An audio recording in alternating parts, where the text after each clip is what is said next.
In today's video, it's going to be a little different, so we're going to cut straight to the chase. I'm going to be breaking down this video into 3 categories. So first, we're going to be talking about how the whole e-tuning process works, what to monitor on your Accessport and what they mean, and when you should be basically when you should tune your car, what's the right time to tune your car. I'll talk about that while I'm doing a POV drive, but yeah, no BS, we're going to go straight to it.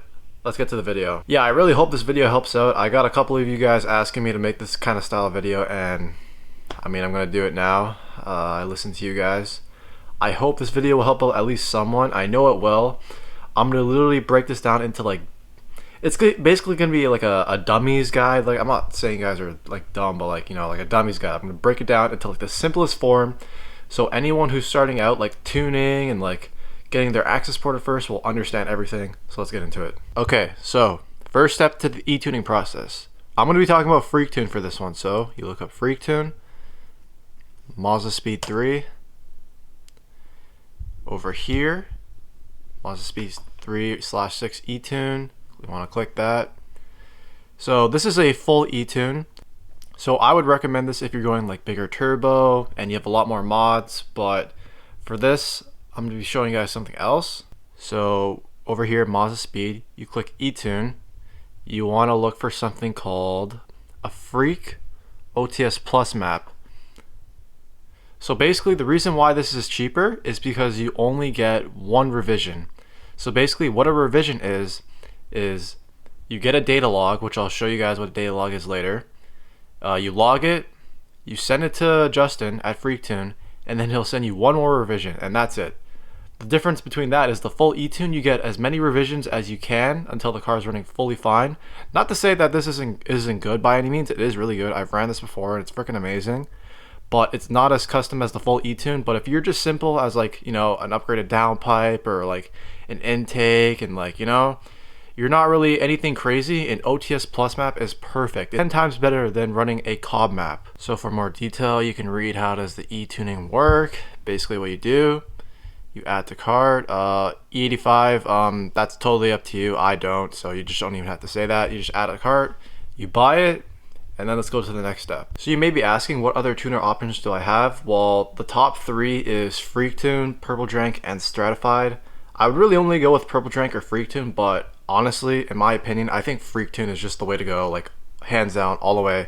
Whether you have a MAZDASPEED 3 or 6, first gen, second gen, FreakTune all the way. So that's why this video is going to be specifically on FreakTune. Okay, so as soon as you buy the tune, you're going to get this automated email right here, and it's pretty self-explanatory. So your year, model of car, pretty self-explanatory. Your full mod list, so let's say you have an intake and a downpipe and turbo inlet pipe, other stuff like that.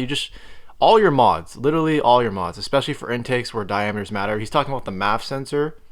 So if you're running a 3-inch or a 3.5-inch, you definitely want to mention that. Or if you're just running a short ram, he'll obviously know what MAF sensor size it is.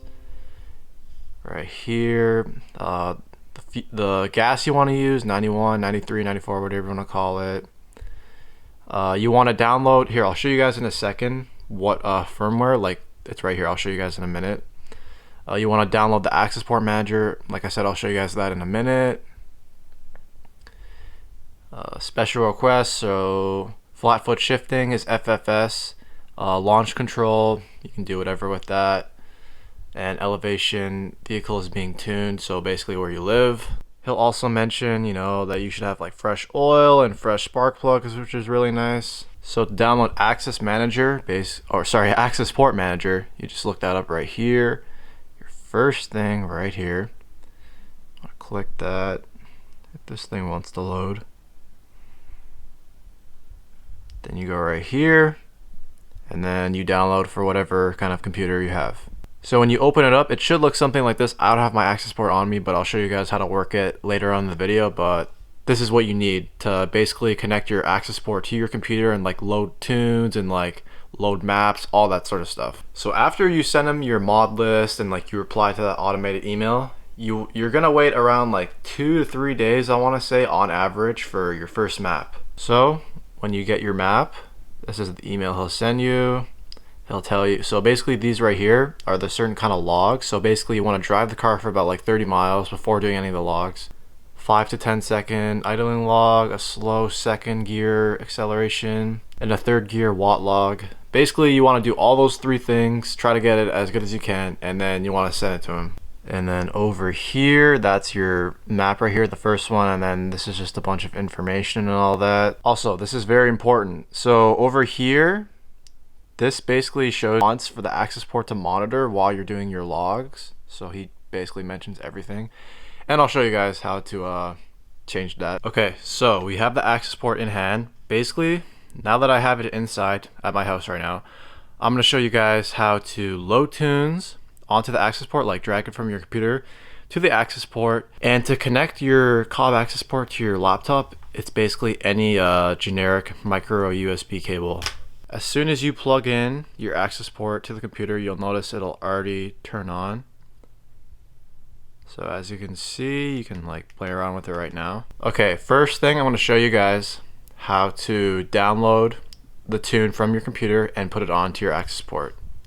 So first, obviously, you want to download this. Okay, so basically I put it on my desktop. Don't worry about like the software I used to open it. It should just be like a blank like white page, so don't worry about that. So basically to load a map, basically you want to go on the filter. You click maps, obviously, and then all you literally want to do is you want to basically hold it, and then you just want to drag it right into it, and then it'll automatically just go in. To basically download a data log from your like Accessport, once you're done logging your car, you go to data logs, and then you'll see a bunch. Basically you click one, and then right here just say save selected file to my computer. It'll save automatically as a Excel spreadsheet. Basically this is what it looks like. It's probably really confusing, but you're good. Once you have this, you basically just attach the file and you send it back to Freakton, and then you basically just wait for a revision. And when you're done with your Accessport, you basically just want to press eject AP just before you unplug it. So after you send the tune, it basically takes about like, I'd say like a week to a week and a half per revision. He's really busy, so I mean it's the best he can really do, but you're basically going to be waiting like a week or 2 per revision. It's just how it is. But don't worry, as long as you have your base map, you'll be fine. You can drive the car for however long. It should be running fine. Obviously you're going to be waiting for that next revision, but it'll be fine. So now we're going to hop in the car. I'm going to show you guys how to data log. I'm going to show you how to load a tune on a car, and we'll go from there. Hello, Sleeping Beauty.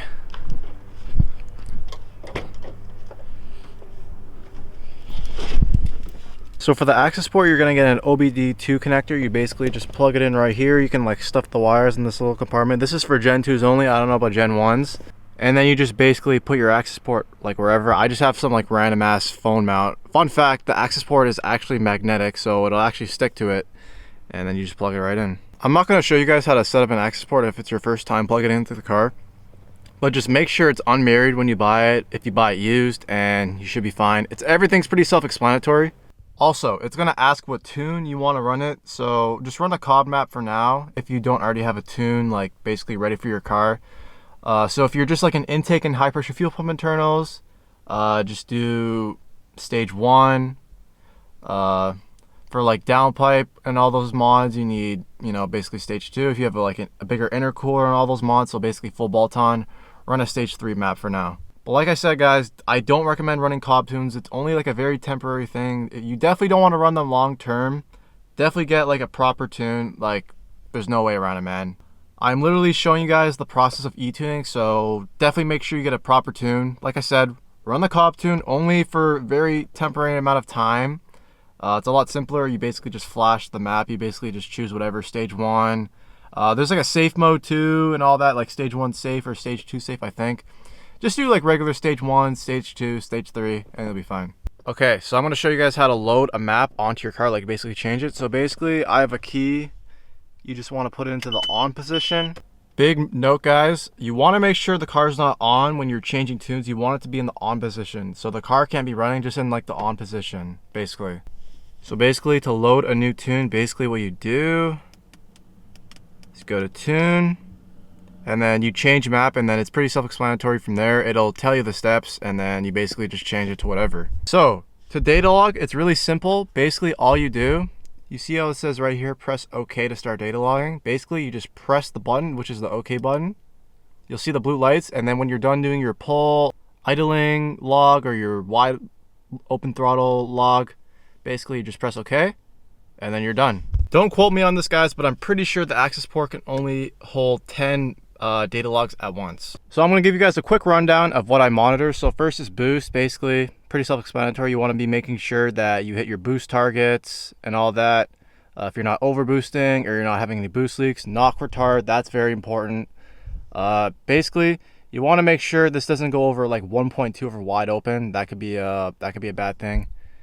Coolant, obviously you want to make sure that, you know, the car's at optimal temperature.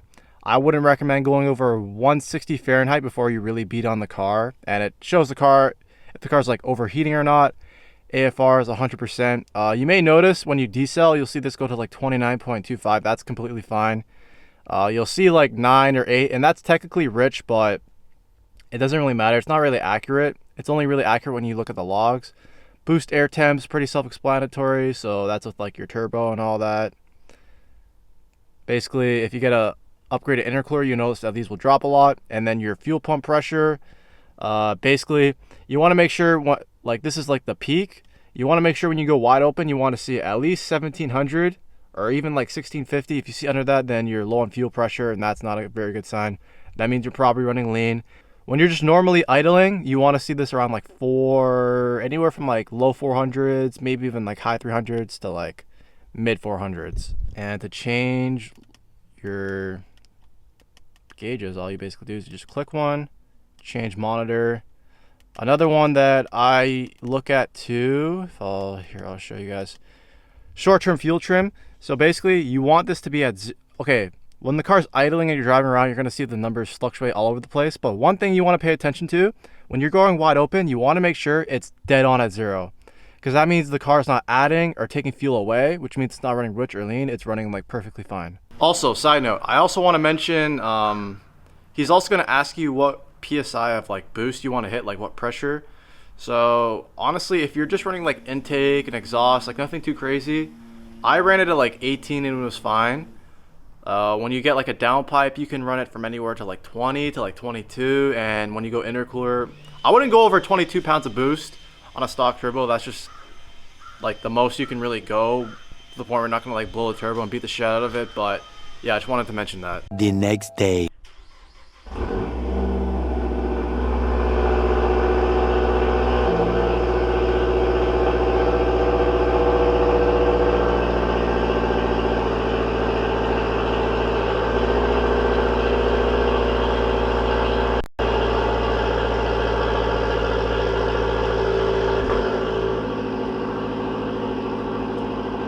But yeah, honestly, getting your car tuned is honestly not that hard. It seems very intimidating and like hard to do at first, but I'm really hoping I explained it to you guys in a good way. You may be asking at what point should I get a tune? Honestly, it just depends on like how fast you're gonna be modding the car. If you're just gonna be adding parts like every other month, I wouldn't recommend just buying one tune. I would just run the cob tune for a bit, like only temporarily, and then when you feel as if like you're done modifying the car for a bit, then you can get like a full tune. And if you get like another part in that requires like a tune, then I mean get a touch-up tune. It's really hard to explain. Like I said, it all depends if you're slow modding or I don't know. Yeah, it all depends, but yeah. So you may be asking what kind of parts require a tune. It's really any part that will add more air to the car and make it breathe more air. So things like an upgraded intercooler, intake, downpipe especially, stuff like an EGR delete if it's going to cause a check engine light. Just anything that's adding more air will really require a tune. But like I said, it's kind of hard to explain.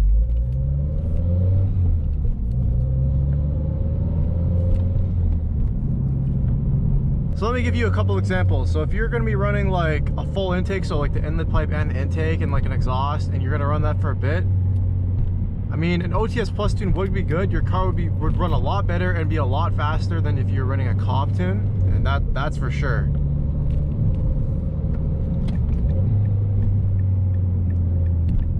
So if you don't plan on oh, nice car.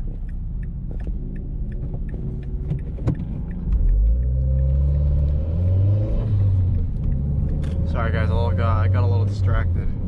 So yeah, if you just plan on running intake and exhaust for like a fair amount of time and you're not gonna really add any more parts by then, an OTS Plus map from Freak would be really good. You could run maybe like 18, 19 PSI, that's what I did, and it was freaking amazing. And then when you add like a downpipe and an intercooler, maybe try to add them at the same time and then get like a full E-tune or get like a touch-up tune. Like I said, you just want to be very strategic with what parts you add when you're tuning with the ECU, because you know, when you add certain parts like that, it will require a tune. So I hope that simplifies it. But yeah, it really depends on how often you're going to modify the car.